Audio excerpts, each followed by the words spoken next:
Oi, aqui é a Carolina Ferraz que está falando. Eu quero mandar um beijo enorme para todo mundo que está assistindo Câmera Mundi.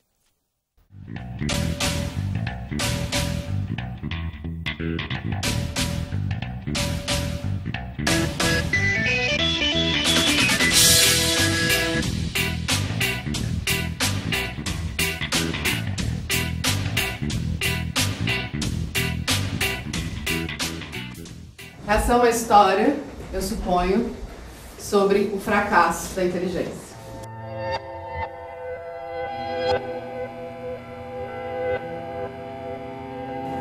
Ressentimento.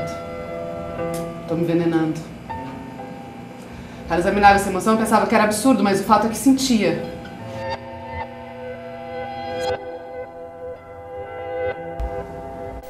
Obrigado por tá falando com a gente. Bem-vindo a Curitiba, bem-vindo ao Festival de Teatro de Curitiba. Muito obrigada, obrigada por me receber. Vem cá, me fale um pouquinho do quarto 19. Classe média, 3 filhos lindos, marido amoroso. O que dá errado nisso? Pois é, né? A personagem se pergunta bastante sobre isso também. O que dá errado é que ela abre mão da própria individualidade, né, da própria alma, como ela diz no texto, para se dedicar exclusivamente àquela casa, aos filhos. E ela fica esperando, né, esse momento que os filhos todos vão poder ir para a escola, em período integral, para ela retomar a própria vida. Só que quando isso acontece, ela já não sabe mais para onde voltar, né, e ela fica tentando ressignificar esse momento pós-maternidade e tudo, mas ela se perdeu no meio desse processo, assim. Então, ela começa a ficar muito angustiada e deprimida porque ela quer... Quem é ela, né? Ela precisa resgatar, de alguma maneira, o que ela é, o que ela quer fazer da própria vida, para além desse papel de esposa e mãe. E você traduziu, adaptou, performou esse acúmulo de função, né? Porque qualquer coisa que der errado você não pode cobrar de ninguém. É você, essa cobrança interna, esse trabalho acumulado, para você é tranquilo?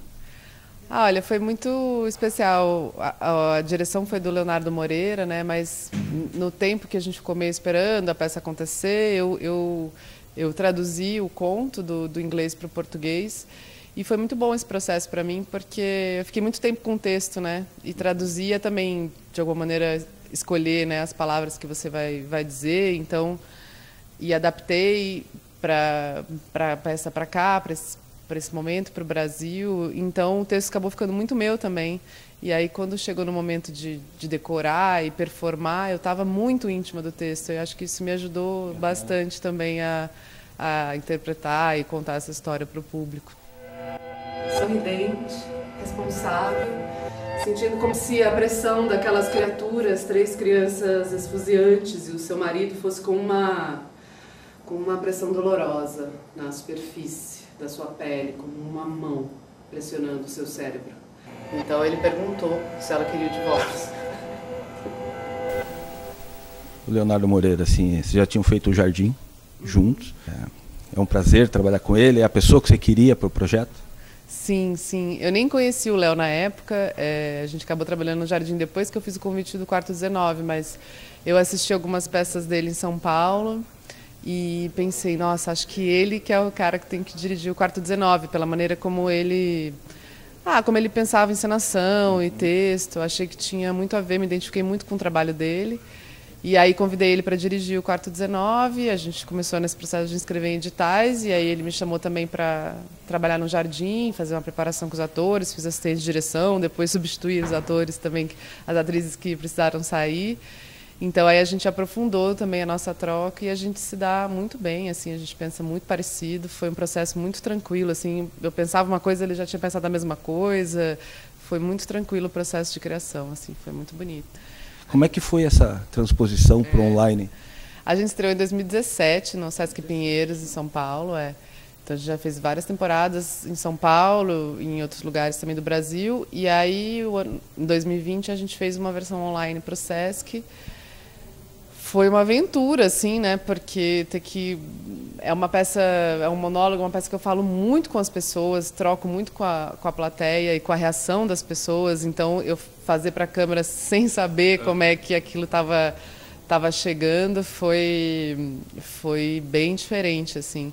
Mas foi um processo interessante também fazer a peça caber na câmera. É uma peça muito simples em termos de encenação.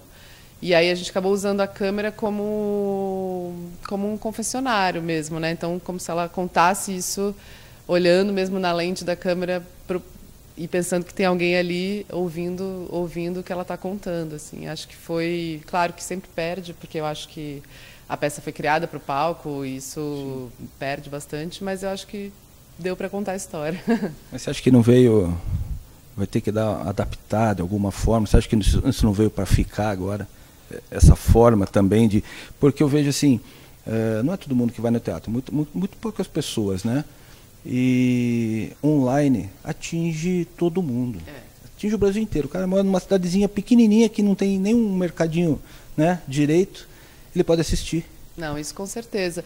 Mesmo essa apresentação que a gente fez para o Sesc, teve muitas visualizações e pessoas que moravam exatamente em cidades que a peça nunca passou e talvez nunca passe, né? E pessoas que puderam ver a peça. Eu acho que isso com certeza é um ponto muito positivo do online, assim. Eu acho que agora também a gente pensar como fazer isso da melhor maneira possível. E eu acho que tem peças que funcionam muito bem online mesmo. Eu acho que dependendo do trabalho isso funciona muito bem.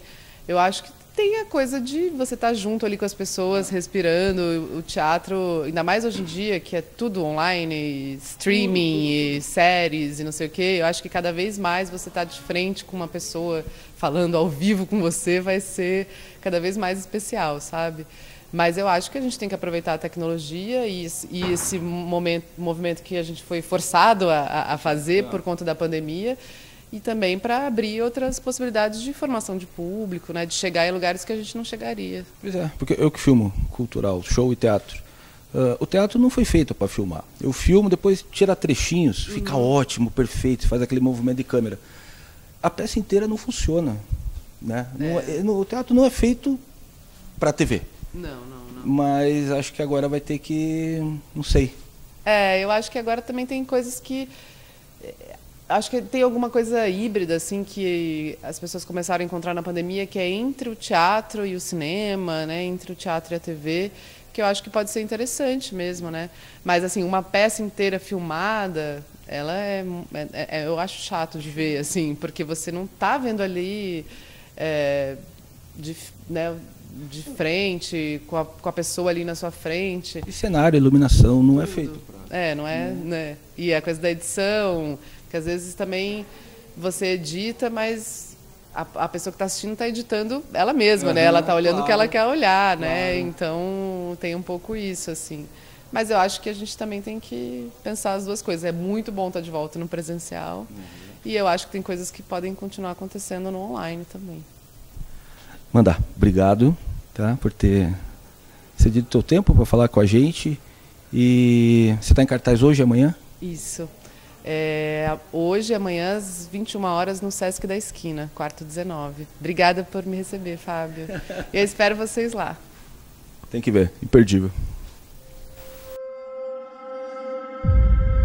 Essa é uma história, eu suponho, sobre o fracasso da inteligência. Era um desses casos, assim, de um homem, de uma mulher, que ninguém tinha pensado em juntar antes, provavelmente por causa das suas semelhanças. Mas depois todo mundo falava, claro, nossa, como que ninguém tinha pensado nisso antes? Tudo a ver. Era um casal jovem, popular, então ela ficou grávida, abriu mão do emprego e eles se mudaram para uma casa num bairro mais tranquilo e afastado. Aí tiveram primeiro um filho e quando foram ter o segundo vieram gêmeos, um menino e uma menina. Mas tudo certo, tudo adequado, tudo que todo mundo desejaria ter, se pudesse escolher. Então, assim, eles viviam uma casa bonita, cercada por um jardim, com os 3 filhos, e eles eram felizes, muito felizes. Eles tinham tudo o que desejaram e planejaram ter. No entanto, o pessoal tem que ser pago por um casamento feliz, uma casa linda, branca, com 3 filhos, crescendo tão bem. E foi então, pela primeira vez nesse casamento, que aconteceu algo que nenhum dos dois tinha previsto.